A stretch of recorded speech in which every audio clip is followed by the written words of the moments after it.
इस वीडियो में देखिए तीनों किसान विरोधी कानून को लाने का असली मकसद क्या है। इसे अवश्य समझे। किसान विरोधी तो है पर मजदूर, उपभोक्ता और छोटे मध्यम वर्गीय व्यापारियों के खिलाफ भी है।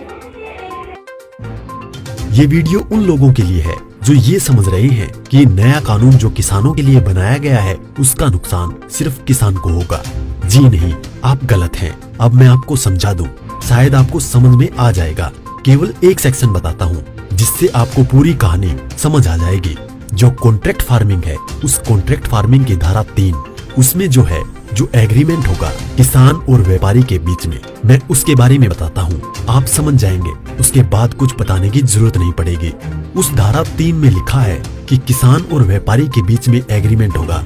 उसमें ये लिखा जाएगा, नंबर 1, किसान को अपनी जमीन पर कौन सी फसल उगानी होगी। नंबर 2, उस फसल का ग्रेड क्या होगा, स्टैंडर्ड क्या होगा और उसकी क्वालिटी क्या होगी। नंबर 3, उस फसल को उगाने के लिए जो बीज होगा, जो खाद होगा, जो कीटनाशक होंगे, जो मशीनरी होगी, जो तकनीक होगी, उसे वो व्यापारी जिसके साथ देगा। उसके बाद उसी एग्रीमेंट पर लिखा जाएगा उसकी कीमत क्या होगी। जो फसल उगाएगा, जब फसल पक के तैयार हो जाएगी तो किस कीमत पर व्यापारी खरीदेगा, ये भी लिखा जाएगा। साथ में ये भी लिखा जाएगा कि इस फसल की कितनी बार चेकिंग होगी। तो बोते समय जब फसल बढ़ रही होगी उस समय, और जब फसल कट के व्यापारी खरीदेगा उस समय, 3 समय उसकी चेकिंग होगी। अब मैं आपको समझाता हूँ एक बहुत मोटे से उदाहरण से। समझो, ये मानिए कि इस कानून के हिसाब से पूरे देश की जमीन, पूरे देश के जो किसानों के पास जमीन है, उसका जो व्यापारी है उनसे एग्रीमेंट हो गया। व्यापारियों से एग्रीमेंट होने के बाद सारी जो फसल है वो कहाँ जाएगी? व्यापारी के घर में। इसका मतलब ये हुआ कि सरकार के पास खरीदने के लिए एक दाना नहीं बचेगा। सारी की सारी फसल व्यापारी खरीद के ले जाएगा। और व्यापारी कितनी फसल खरीद सकता है, पहले उस पे प्रतिबंधता थी। अब आवश्यक पशु अधिनियम से वो बैरिकेड हटा दिए गए हैं। यानी कि जो एक लगा रखा था बैरियर कि इससे ज्यादा नहीं खरीद सकते, लिमिट लगा रखी थी, लिमिट को खत्म कर दी। इसका मतलब व्यापारी जितनी चाहे फसल खरीद के अपने गोदाम में रख सकता है। अब मानिए कि पूरी फसल किसान से व्यापारी के घर चली गई, तो आप थोड़ा सा पीछे आइए। 2013 में इस सरकार ने संसद में कानून बनाया था इस देश के गरीब लोगों के लिए। 82 करोड़ गरीब लोगों के लिए नेशनल फूड सिक्योरिटी एक्ट यानी राष्ट्रीय खाद्य सुरक्षा कानून के तहत 82 करोड़ लोगों को 3 रुपए किलो चावल, 2 रुपए किलो गेहूं और 1 रुपए किलो मोटा अनाज देना था।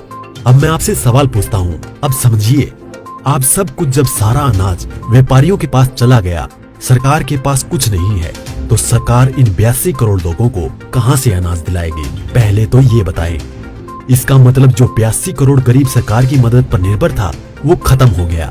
मतलब आप कह रहे हैं कि किसानों के खिलाफ बिल है, किसानों की भलाई की बात कर रहे हैं, किसानों के खिलाफ लोग समझ रहे हैं। नहीं, ये पूरे देश के खिलाफ है। इससे 82 करोड़ गरीब खत्म। देश में 5 लाख जो राशन की दुकानें हैं वो भी खत्म। 5 लाख राशन की दुकानों में कुछ रोजगार भी मिलता होगा, वो भी खत्म।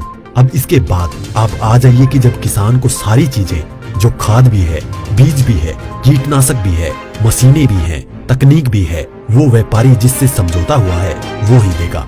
तो जो व्यापारी ये काम करते हैं, कोई खाद बेचता है, कोई बीज बेचता है, कोई मशीन बेचता है, तो कोई कीटनाशक बेचता है, वो व्यापारी भी खत्म। तो आपने व्यापारी खत्म कर दिए, गरीब मजदूर खत्म कर दिए, और किसानों को आपने बंधक बना दिया, मजदूर बना दिया, गुलाम बना दिया। कैसे? अब मैं बताता हूँ।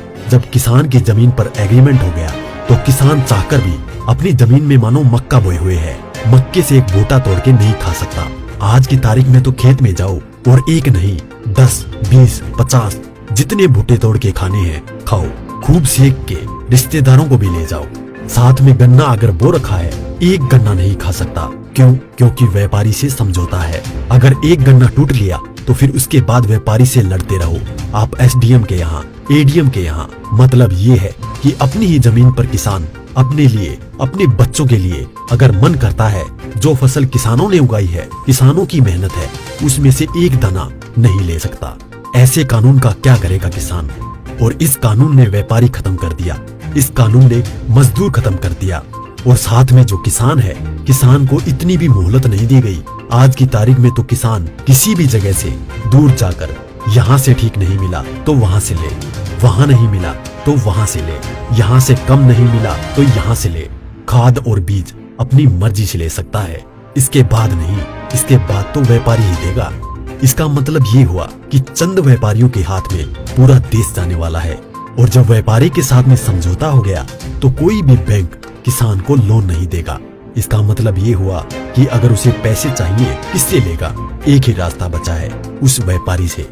तो सरकार कहती है कि जमीन नहीं जाएगी, तो ऐसे जाएगी जमीन। और उसी व्यापारी से जब वो कर्जा लेगा, धीरे धीरे कर्जा बढ़ता चला जाएगा और कर्जा बढ़ता चला जाएगा। व्यापारी का ब्याज बढ़ता चला जाएगा।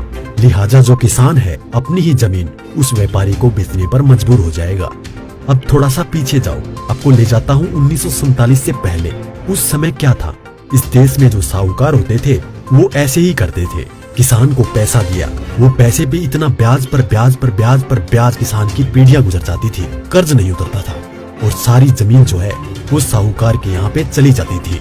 मदर इंडिया और धर्मेंद्र जी की गुलामी जैसी फिल्में देखें आप। और अगर पढ़ना हो तो गोदान पढ़ो मुंशी प्रेमचंद जी की।